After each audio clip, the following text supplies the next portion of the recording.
Hi guys, today we're going to talk about the phylum Arthropoda and talk about some of the different animals that live in that phylum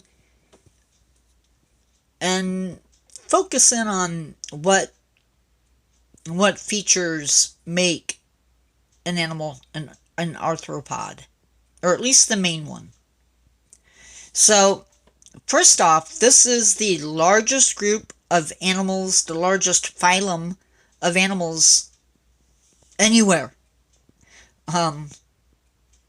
They are found on every single continent, including Antarctica, and in almost every single ocean.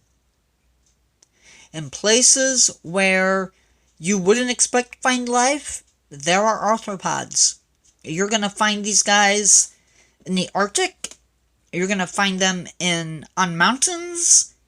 You're going to find them on deep sea vents. So just about everywhere.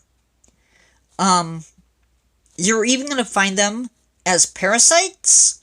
You're going to find them just everywhere. So, what is an arthropod? So, arthropods include animals like insects, spiders, crabs, scorpions, ticks, mites, shrimp, prawns, which are basically the same thing, tarantulas, am I forgetting anything? Lice is an arthropod, or louse is an arthropod, whatever you want to call it. So, lots of them. In fact, 3 out of 4 known species of animals, arthropods. So, lots. So, one of the most common features is bilateral symmetry. So, if I take a spider, this happens to be a replica huntsman spider. If you cut him down the middle, you will have 4 legs, a pedipalp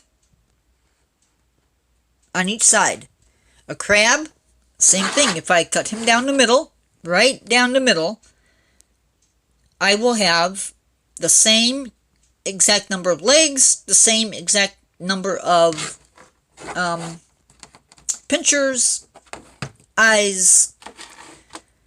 Same thing with a scorpion, same thing with a wasp or an insect. So that's one thing. They all have an exoskeleton. That means that people, for instance, have a skeleton that is inside the body. You can't see it, but it's there. It grows with us. For an arthropod, the body grows, but they have to molt out of the old skin, or out of the old skeleton. So a spider is going to do it very slowly. It may take as long as 48 hours. But all arthropods molt. They all shed out that exoskeleton. They all are divided into segments. Now, different arthropods have different number of segments. For an animal like this hornet and insects, there is a clear head, a thorax, and an abdomen. Okay? So a head, thorax, abdomen. For a spider,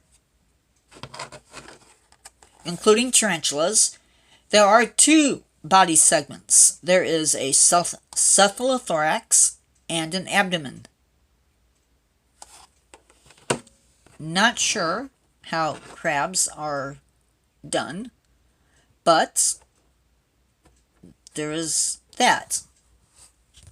And I think scorpions are the same way. I think they have a cephalothorax and an abdomen. So the other thing that makes a arthropod an arthropod is jointed legs. I'm going to use this crab to talk about that. You can see very clearly this is one part of the leg. Then there's a joint, and then another part of the leg, and then down here there is another joint.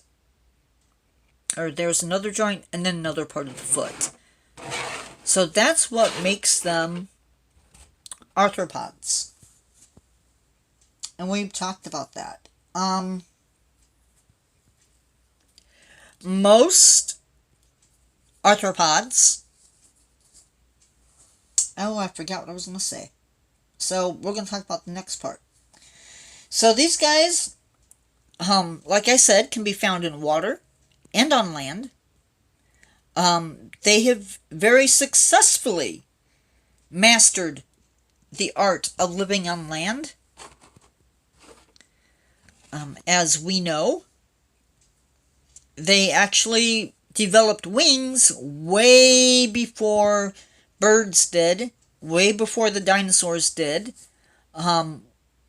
Yeah, almost more than 1 million years ago, they had flight.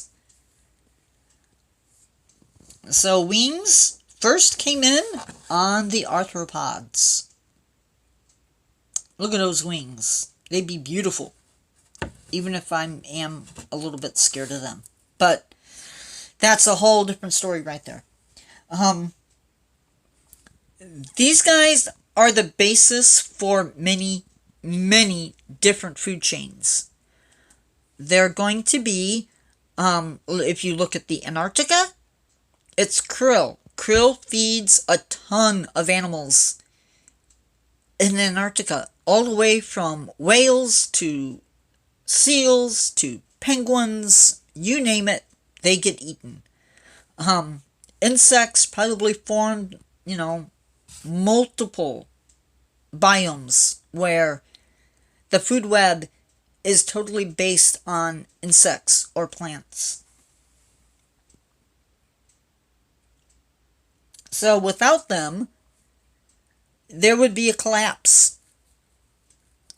We know this because right now everybody is paranoid about, the fact that we have these Asian hornets in Washington state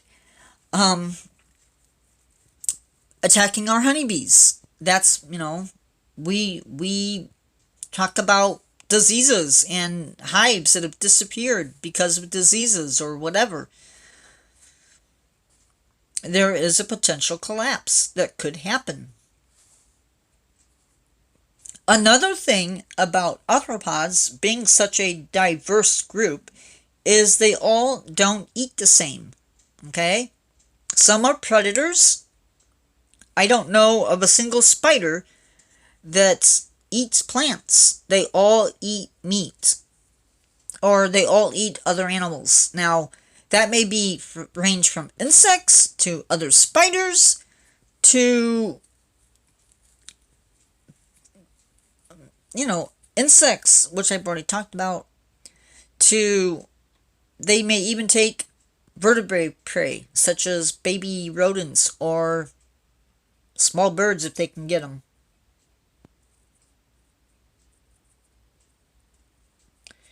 Some of them hunt underwater. Some of them are parasites, meaning that they feed off of blood, like lice or ticks. Assassin bugs, some of them feed on blood. So there is a whole different range of animals that feed differently. Some of them actually care for their young.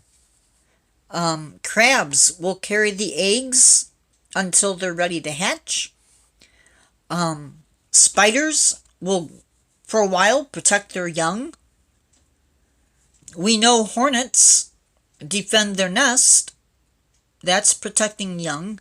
And scorpions do some protection. They will carry the young. Now, I've heard that if the baby slips off, it's done, it's over. That's just a part of life for them.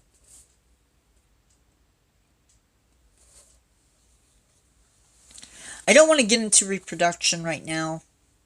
That's not something not huge on the list, but they also have different reproductive strategies.